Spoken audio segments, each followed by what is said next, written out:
And take a look at this remarkable bird's eye view of a great white shark just Look at that. cruising the waters off Gray Whale Cove State Park.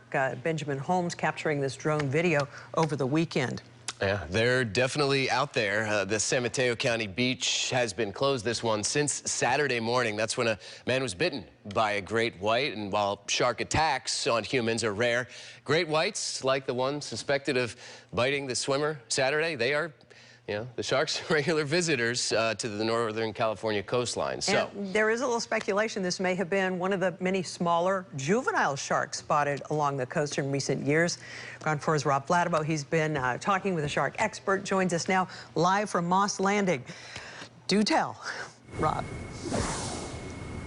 That's right, Vicki. There is speculation and some growing evidence that these young sharks that have been observed here in Monterey Bay in recent years are now migrating up the coast into the San Mateo County area in search of food. And then what happened over the weekend, this attack on this man was simply a case of mistaken identity, because as a sharks expert here in Moss Landing tells me, reminds us all that humans are usually not on the sharks menu. Here's more.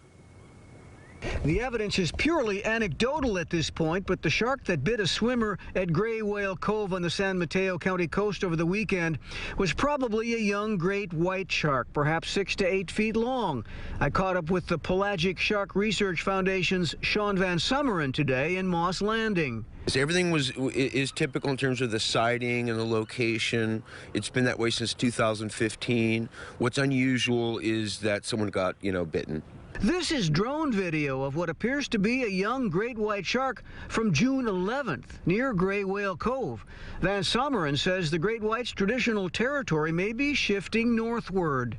There's a reciprocal absence down in Baja as the center of gravity shifts north. It shouldn't be seen or interpreted as an increase in white shark population. The center of gravity is shifting north, and that includes these pups. In recent years, Van Summeren and Watsonville's specialized helicopter have been posting videos of several juvenile great whites swimming close to shore near Seacliff State Beach in Santa Cruz.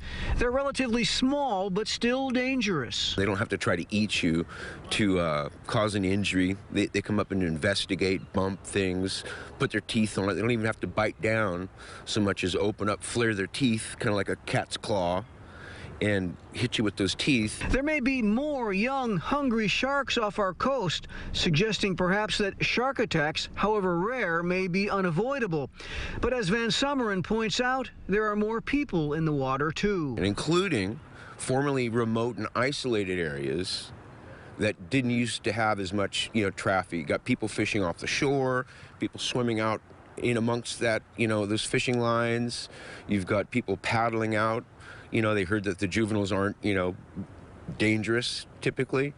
And they feel very confident in, paddling out. And kids go out in inner tubes to go look at the sharks and what could go wrong, right? Well, what could go wrong? Van Summeren says he cautions people who would go into the water in those areas that if there are young juvenile sharks in the area, chances are there are larger sharks in the area as well.